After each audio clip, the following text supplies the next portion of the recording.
warahmatullahi wabarakatuh. Apa kabar? Kembali berjumpa dengan saya, Hersy Arif dari Forum News Network. Otopsi terhadap korban bencana kemanusiaan di Stadion Kanjuruhan, Malang, Jawa Timur akhirnya batal dilakukan. Federasi Komisi untuk Orang Hilang dan Korban Kekerasan, tindak kekerasan menyebutkan bahwa keluarga korban diteror dan diintimidasi oleh polisi.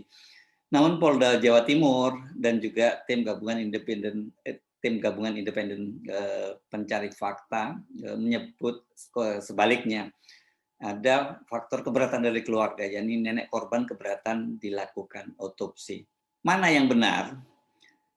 Semula yang Kamis kemarin ya tanggal 20 Oktober 2022 itu direncanakan akan dilakukan otopsi terhadap dua remaja putri yang tewas di Kanjuruhan. Ini termasuk di antara 133 korban. Ya, sejauh ini sudah mencapai 133 korban akibat peristiwa atau bencana kemanusiaan yang terjadi pada hari Sabtu malam 1 Oktober 2022.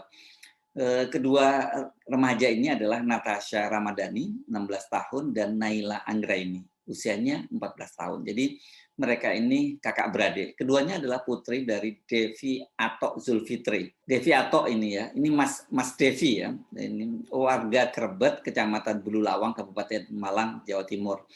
Natasha dan Naila itu meninggal dunia bersama ibunya, Devi Asta, usia 35 tahun. Ini mantan dari istri Devi. Ketiganya ini merupakan korban yang meninggal dunia di pintu 13 Kanjuruhan. Kita tahu bahwa pintu 13 ini menjadi kuburan massal. Devi semula menyetujui dilakukan otopsi terhadap kedua putrinya itu dengan harapan dia mendapat kejelasan apa penyebab kematian kedua putrinya itu.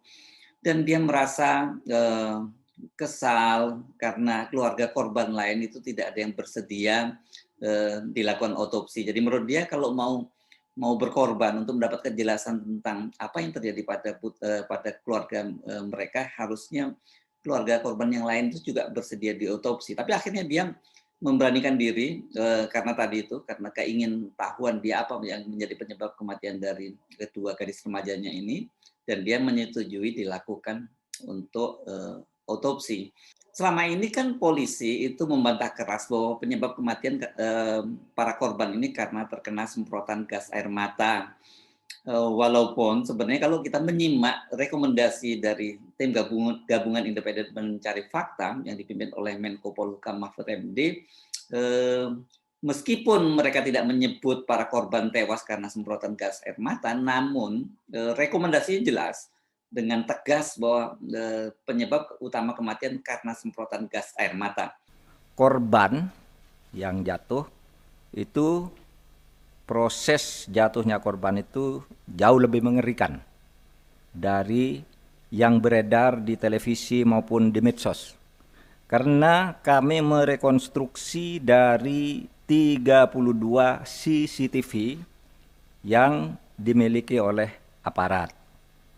Jadi itu lebih mengerikan dari sekedar semprot mati gitu. Ada yang saling gandengan untuk berkeluar bersama, satu bisa keluar, yang satu tertinggal, yang di luar balik lagi untuk nolong temannya, terinjak-injak mati. Ada juga yang memberi bantuan pernafasan, itu karena satunya sudah tidak bisa bernafas, membantu kena semprot juga mati gitu. Itu ada di situ. Lebih mengerikan daripada yang beredar karena ini ada di CCTV.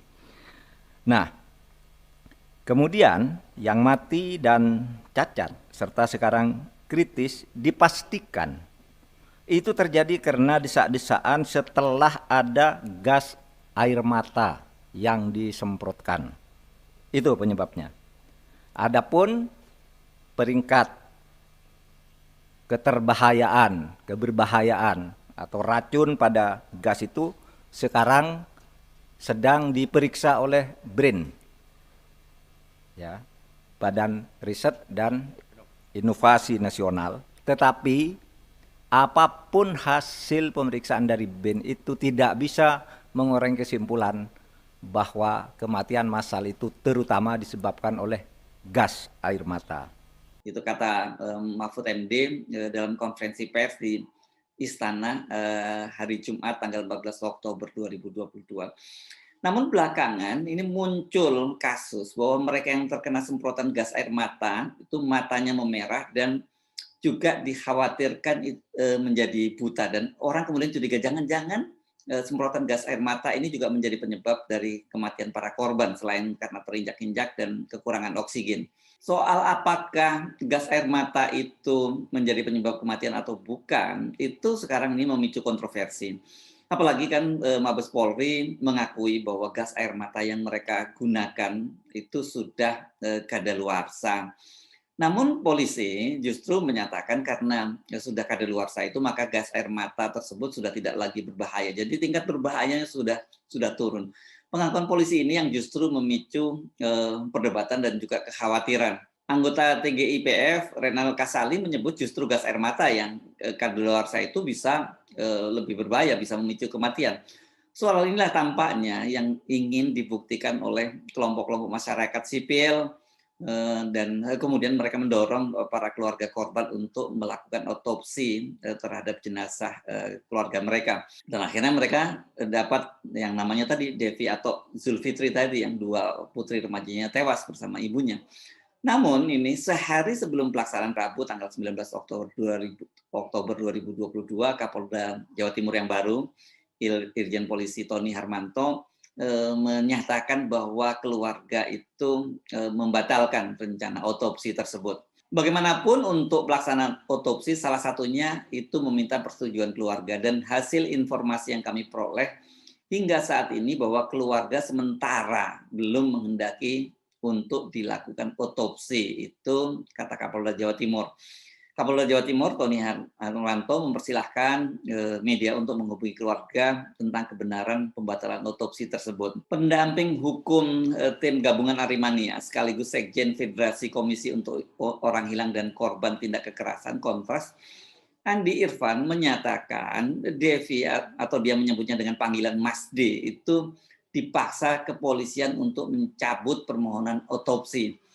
Menurut Andi, usai pengajuan otopsi, Devi kemudian didatangi oleh sejumlah aparat polisi di rumahnya. Diduga D didesak oleh aparat polisi untuk membatalkan surat permohonan otopsi.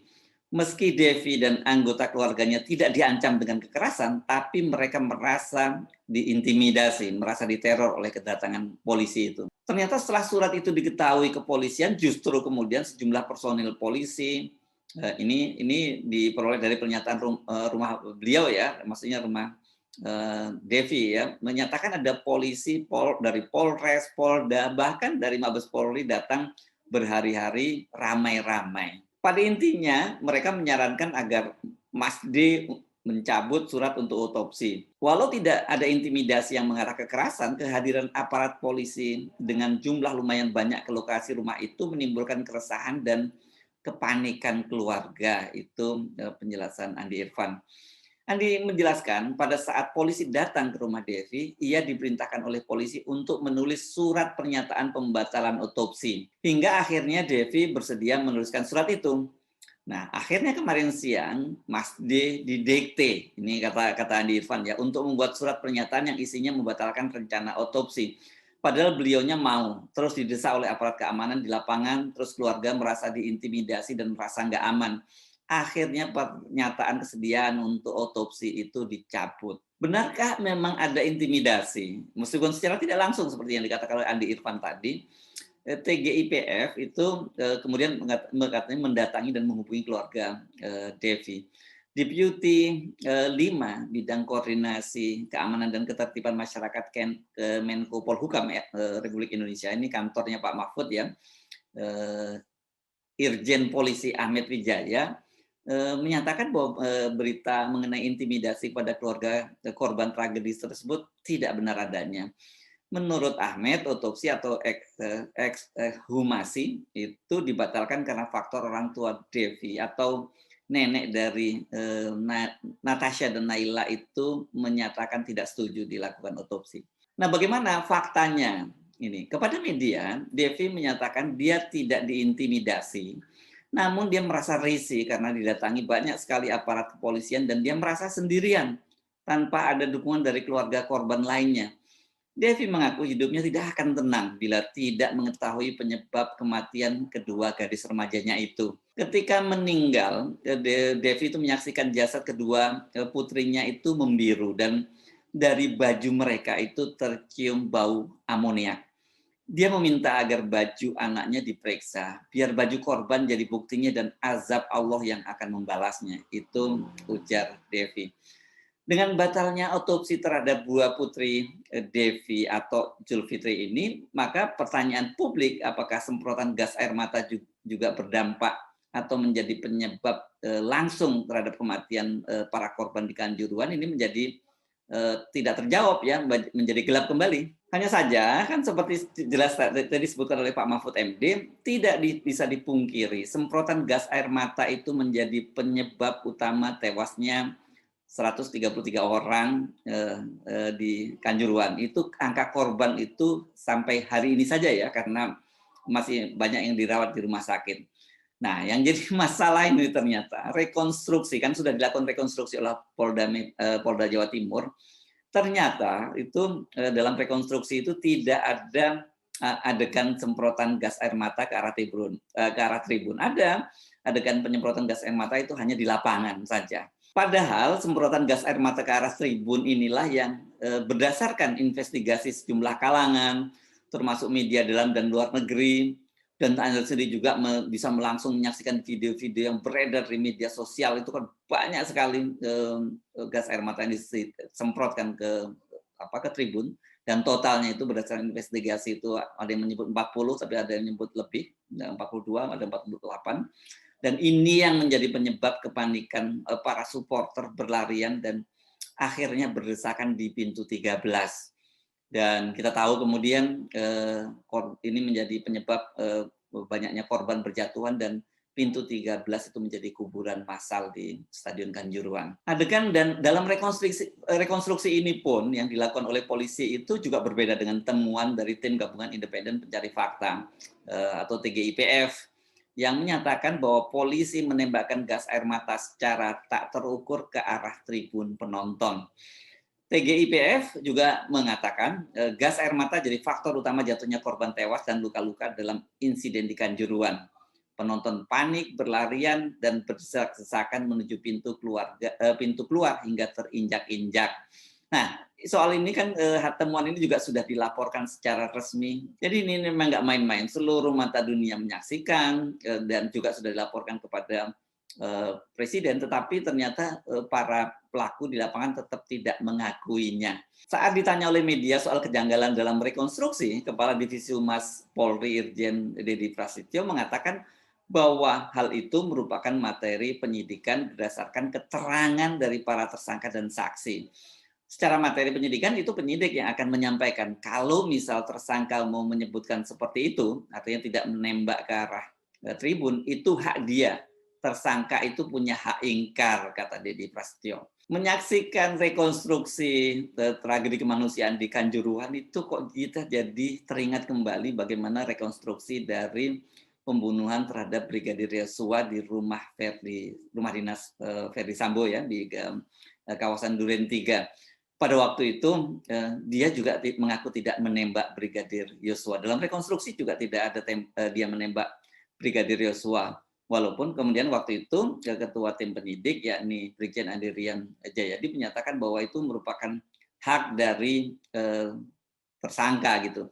Tetapi kemudian belakangan kita melihat di dalam dakwaan jaksa itu adegan bahwa Ferdi Sambo itu menembak kepala dari Brigadir Yosua dari belakang itu disebutkan dalam dakwaan. Nah, dan bagaimana dengan kasus di Kanjuruhan ini? Kenapa motifnya sama gitu ya, mereka tidak mengakui. Tapi kan agak berbeda begini, kalau dalam kasus Ferdi Sambo ini memang tidak ada saksi yang sebanyak seperti yang terjadi di Kanjuruhan. Kalau di Ferdi Sambo ini kan sekarang hanya berhadapan antara kesaksian dari Richard Eliezer di satu sisi dengan geng Ferdi Sambo. Sementara ada yakni yang lain seperti Kuat Ma'ruf dan lain-lain ya.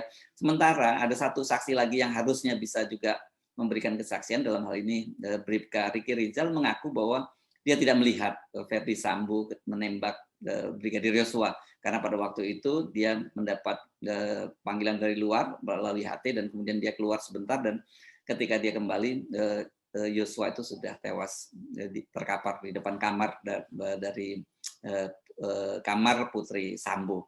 Nah, kalau dalam Kanjuruhan ini rasanya menurut saya keterlaluan banget kalau sampai mereka tetap tidak mengakui menembakkan gas air mata ke tribun penonton. Ya tadi itu, Anda masih bisa buka-buka lagi hasil dari video-video di media sosial maupun yang kemudian sudah dibingkai dalam rekonstruksi yang disampaikan oleh sejumlah media baik di dalam maupun luar negeri. Saya Hersbunur Arif dari Forum News Network. Sampai jumpa lagi. Wassalamualaikum warahmatullahi wabarakatuh.